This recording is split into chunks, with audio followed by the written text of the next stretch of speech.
Salam Dharma Nusantara. Pertama-tama saya memperkenalkan bahwa kami dari tim Wiku Paraloka Dwipantara mengucapkan selamat kepada pemerintah di bawah pimpinan Presiden Jokowi yang telah berhasil mensahkan Ibu Kota Nusantara dalam bentuk undang-undang. Selanjutnya, mari kita melihat dan melangkah ke depan. Kita sadar bahwa masa depan Indonesia terletak di tangan para pemuda milenial. Angkatan kita paling menikmati 10-20 tahun lagi. Jadi artinya kita harus menanam bibit-bibit unggul untuk bekal mereka. Kondisi bangsa saat ini mengalami degradasi dalam kesadaran spiritual karena saat ini didominasi oleh kesadaran pada tataran substansi rasional. Maka diperlukan senyawa dari dua makna tersebut. Bagaimana sains, spiritual, dan mistik dapat menyatu. Itulah dalam bahasa Nusantaranya disebut mandala.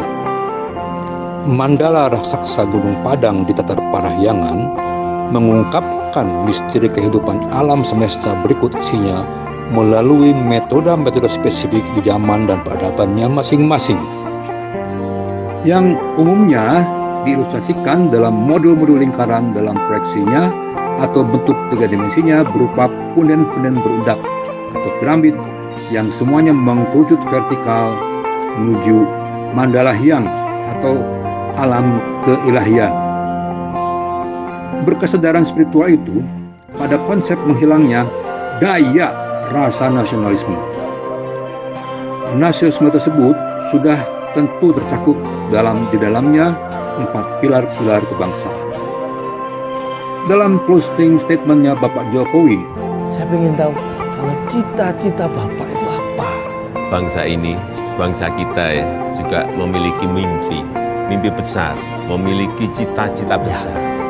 Sesuai dengan konstitusi kita, yaitu mewujudkan masyarakat adil dan makmur. Ya, itulah yang juga saya impi-impikan, membangun negara ini, membangun infrastruktur yang merata di seluruh tanah air, dari Sabang sampai Merauke, dari Miangas sampai Lorote. Tujuan tersebut boleh disebut suprastruktur, di mana simboliknya tercermin dalam infrastruktur ibu kota negara Nusantara. Dengan kata lain, menuju Indonesia baru. Oleh karena itu, marilah kita laksanakan ajakan Recover Stronger, Recover Together. Mari kita hayu, mari kita sama-sama bangun. Nah, negara kita sudah sepakat bahwa landasan bernegara itu tercermin dalam 4 pilar kebangsaan menuju masyarakat adil dan makmur. Oleh karena itu, tim kami menghaturkan gagasan-gagasan tersebut dalam sebuah konsep yang dinamakan Tridharma Nusantara, berupa 3 kebajikan yang merupakan kesatuan hubungan yang tak terpisahkan dari 3 unsur, yaitu alam, manusia, beserta seluruh isinya, dan Tuhan yang maha dari segala maha. Ketiga unsur tersebut tergambarkan dalam konsep kami yang disebut dengan Mandala Dharma Jati. Mandala Dharma Jati yang disampaikan Kang Ocha adalah hasanah dari rangkuman panduan kehidupan umat manusia yang ada di muka bumi ini, baik panduan tuntunan dari berbagai peradaban, budaya, keyakinan, atau agama apapun juga yang ada di muka bumi ini, di mana setiap tuntunan mengajarkan bagaimana hubungan yang baik dengan Sang Maha Pencipta, seperti bagaimana rasa syukur, bagaimana memohon ampun atau tobat, bagaimana menjalankan aturan, bagaimana menjalankan ritual ibadah, bagaimana jika melanggar aturan, bagaimana bersosialisasi dalam lingkungan atau pergaulan, atau menghormati tradisi budaya setempat. Itulah salah satu gambaran dari bagaimana berhubungan yang baik dengan Sang Maha Pencipta. Karena apapun yang kita perbuat di muka bumi ini tentunya akan berhubungan langsung dengan Sang Maha Pencipta. Kemudian hubungan yang baik dengan alam semesta, yaitu bagaimana menjaga rumah tinggal kita tetap bersih dan sehat, bagaimana menjaga alam di luar rumah kita atau alam semesta bagaimana memahami 4 elemen dasar pembentuk alam semesta ini yang terdiri dari angin, api, air, dan tanah, serta bagaimana merawat dan mengolah tumbuhan, hewan, dan sumber daya alam lainnya hingga sumber energi yang telah tersedia yang berlimpah, bagaimana menjaga keharmonisannya, bagaimana menjaga kelestariannya, dan bagaimana menerapkan teknologi secara global dalam kehidupan umat manusia ini sehingga dapat menjaga keseimbangan antara pertumbuhan umat manusia yang begitu pesat sementara keterbatasan lahan baik untuk mengolah kebutuhan makanan maupun juga untuk kebutuhan tempat tinggal. Itulah hubungan yang baik dengan alam semesta.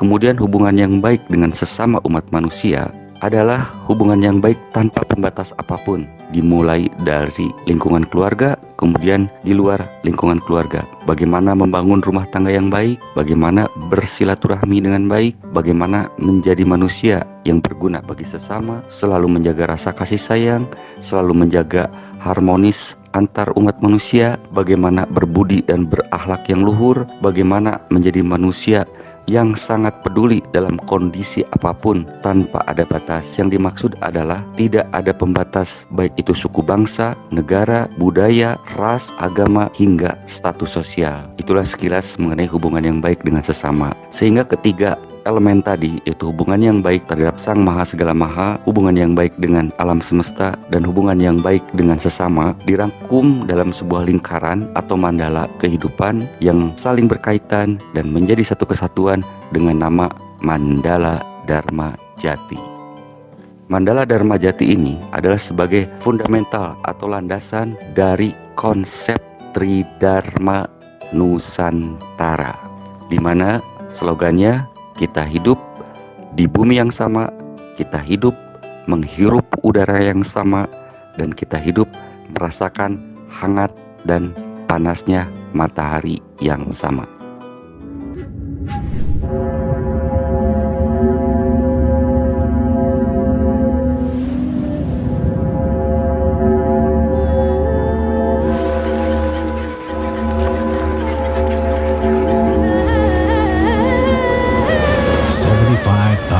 Years ago, the biggest eruption on this planet centered in this land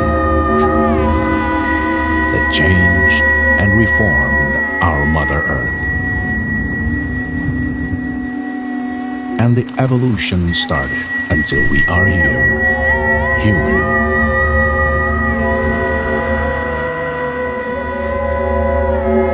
The first civilization was initiated in this land 2,500 years ago.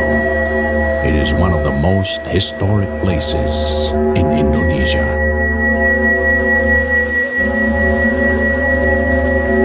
The land of old soul and the untold wisdom. Mandala Dharma Jati jangan disalahartikan sebagai tuntunan baru, tetapi sebuah landasan dalam konsep yang dapat diterima di berbagai bangsa dan umat manusia di muka bumi ini. Kami, tim Wiku Paraloka Dwi Pantara, yaitu sebuah komunitas yang berlandaskan kesamaan berpikir untuk berkarya walau sekecil apapun demi bangsa dan negara yang lebih baik. Konsep Tridharma Nusantara adalah kelanjutan dari Tridharma Perguruan Tinggi sebagai salah satu panduan Dharma Bakti generasi muda masa depan.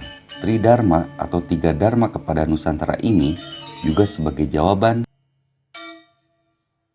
bahwa Indonesia adalah the land of old soul and the untold wisdom, yaitu bangsa yang tetap memiliki segala kebaikan dan kehebatan seperti zaman dahulu.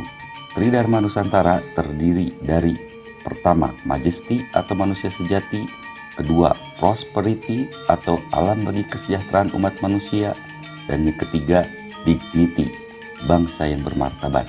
Konsep ini sebagai peran serta kami dalam tujuan bangsa mencapai Nusantara atau Dwi Pantara atau Indonesia mercusuar dunia tahun 2045.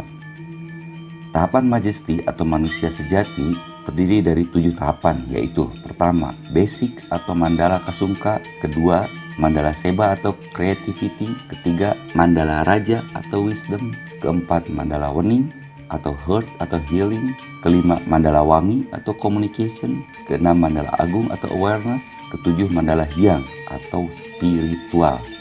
Selanjutnya tahapan prosperity sama 7 tahapan, yaitu sumber daya alam bagi kesejahteraan umat manusia terdiri dari pertama fisiologis atau physiological needs, kedua safety atau security needs, ketiga social need, keempat esteem need, kelima self actualization need, keenam awareness atau negara makmur, ketujuh keistimewaan singularity atau utopia paradox, yaitu manusia telah menemukan surganya tanpa proses kematian. Terakhir adalah tahapan dignity, terdiri dari 7 tahapan untuk menjadi bermartabat dalam tatanan pemerintahan atau good governance, terdiri dari pertama transparansi atau keterbukaan informasi, kedua accountability, ketiga responsibility, keempat independensi, kelima fairness, keenam awareness, dan ketujuh adalah authority atau penggunaan kewenangan secara adil dan bijaksana.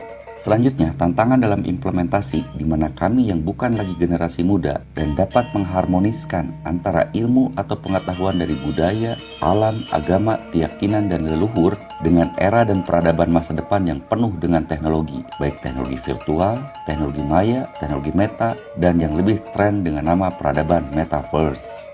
Tetapi apapun yang terjadi, walau di atas langit telah dibangun 12.000 satelit dan menuju ke 36.000 satelit, serta perkembangan teknologi di luar yang begitu pesat, bagi kami bukanlah hal yang harus ditakuti, karena kami memiliki Negara Kesatuan Republik Indonesia dengan sumber daya energi alam yang melimpah. Itulah modal terbesar dari Sang Maha Segala Maha, sehingga kami yakin walau perlahan namun pasti bangsa ini bisa berkompetisi dalam peradaban teknologi masa depan. Amin.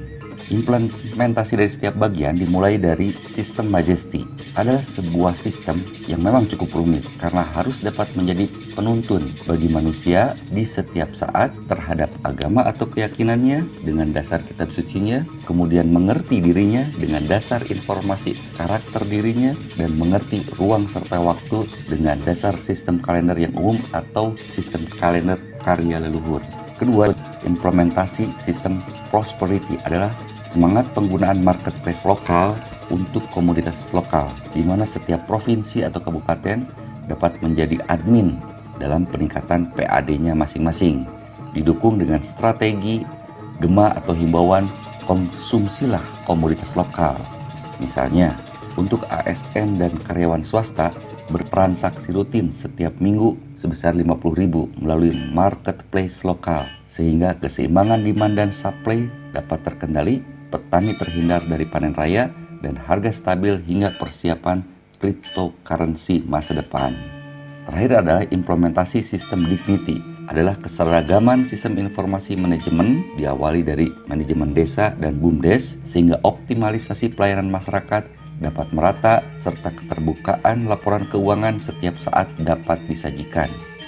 Selanjutnya, bagaimana rencana pelaksanaan Tridharma Nusantara? Pelaksanaannya terbagi dengan 3 rencana besar, yaitu pertama, rencana jangka pendek selama 3 tahun dari tahun 2022 hingga tahun 2025, yaitu untuk planning, development, testing, commissioning, dan running system dari sistem-sistem yang telah disiapkan. Kedua adalah rencana jangka menengah atau 7 tahun, yaitu tahun 2025 hingga tahun 2032, adalah all teknologi, sehingga metaverse dapat dibangun dengan aplikasi-aplikasi untuk menunjang sistem Majesty. Bangsa tidak goyah akibat intervensi pemahaman atau politik luar negeri hingga radikalis. Kemudian aplikasi prosperity negara tidak tergantung lagi dengan negara atau bangsa lain, bisa mandiri hingga memiliki cryptocurrency sendiri. Dan untuk aplikasi dignity adalah tercapainya good governance dengan teknologi yang canggih pada masa depan seperti artificial intelligence governance system.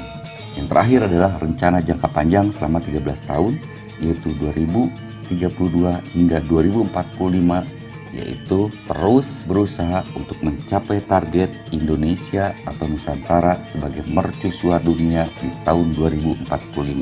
Demikianlah penjelasan singkat dari kami tentang Tridharma Nusantara.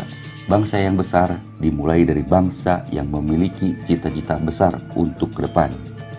Jadikanlah masa lalu dengan segala keindahannya untuk tetap dijaga sebagai cermin, dan lupakanlah segala masalah buruk masa lalu agar tidak menjadi masalah untuk ke depan. Serta tidak lupa kami mengucapkan terima kasih yang sebesar-besarnya kepada Bapak Yudi Limbar sebagai direksi dari PT Inti Konten Indonesia atau INTEN, yaitu keluarga besar dari BUMN PT Inti, sebagai institusi yang siap mensupport atau mendukung konsep Tridharma Nusantara dari sisi sistem informasi. Semoga kerjasama ini dapat menghasilkan kebaikan bagi bangsa dan negara di masa depan. Terima kasih.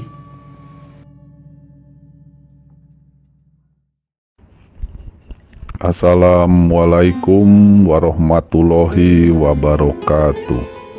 Om Swastiastu, Shalom, Namo Buddhaya, Salam Kebajikan, Salam Dharma Nusantara.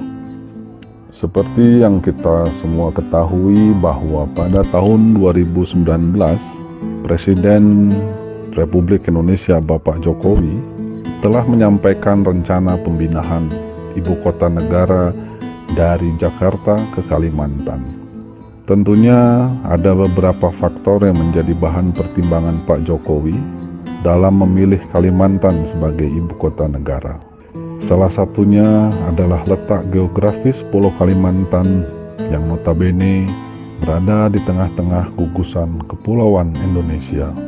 Kita semua sudah mengetahui bahwa Kalimantan dahulunya adalah bernama Pulau Borneo yang kita kenal sebagai penghasil pohon Borneo, atau dalam bahasa Latinnya disebut Bryobala Campora.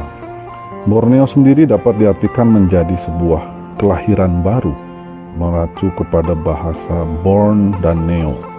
Maka pemilihan Kalimantan sebagai ibu kota negara yang baru sudah sangat tepat.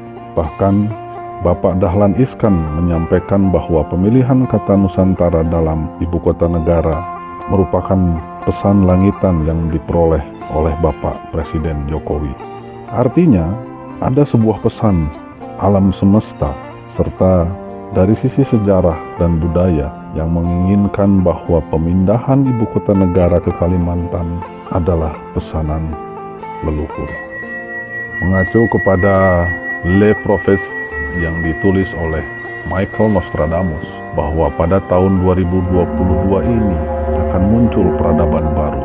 Tentunya bukan secara kebetulan apabila ini dikaitkan dengan pemindahan ibu kota negara ke Kalimantan.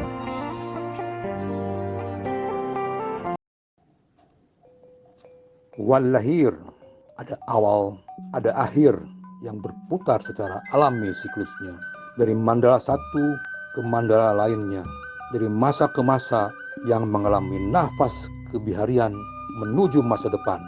Mengapa kita mampu menatap masa depan? Karena kita paham kebiharian. Siklus berulang, hanya berbeda peradabannya dalam bentuk sains dan teknologi, namun bisa lebih canggih dari masa sebelumnya, ataupun bisa lebih canggih pada zaman dahulunya. Menuju 24 tahun ke depan atau 3 window lagi, prediksi Indonesia menjadi mercusuar tidaklah utopis. Syaratnya kembali kepada para pelaku, yaitu manusianya harus melakukan kiat-kiat kemanusiaan seutuhnya. Itulah sajatining manusia, majesty. Syarat selanjutnya ialah manusia akan tercapai derajat kemanusiaannya apabila dalam suasana damai sejahtera, pangan, sandang, papan terpenuhi hingga menuju aktualisasi diri dengan kesadaran penuh sehingga dapat menuju puncak derajat manunggal ing kawula ning Gusti, prosperity. Syarat lainnya adalah bagaimana sistem tatanan negara yang pantas atau cocok dengan jati diri bangsa Nusantara. Sudah tentu pola manajemen yang manusianya jujur, mampu bermusyawarah dengan para ahli yang mempunyai kompetensi mumpuni di bidangnya, juga dengan para sepuh yang paham adat budayanya. Maka negara akan berdaulat penuh di segala bidang di tanah air, Ibu Pertiwi yang kita cintai. Berwibawa, disegani oleh negara lain, dignity. Ketiga syarat ini tertuang dalam konsep Tridharma Nusantara, yang tentunya gumulung, senyawa menjadi satu, tak terpisahkan satu sama lain. Pengejawantahan dari Mandala Dharma Jati berupa asupan dalam bentuk spirit untuk mendukung infrastruktur ibu kota negara Nusantara. Kami dari Wiku Paraloka Dwipantara dengan segala kekurangan dan keterbatasan yang ada mengajak kepada seluruh rakyat, masyarakat, dan bangsa-bangsa di Indonesia agar segala bangkit dari tidur panjang selama 500 tahun untuk menyongsong masa depan dengan semangat back to basic, back to nature, back azimuth, dengan konsep dipersembahkan untuk bangsa dan negara Tridharma Nusantara. Sembah sujudku kepada Hyang Maha Segala Maha, Maha Esa di alam kelanggengan, langgeng dalam keesaannya, yang mempunyai dan mengelola alam jagat raya ini beserta seluruh isinya. Semoga seluruh makhluk bersuka cita. Cag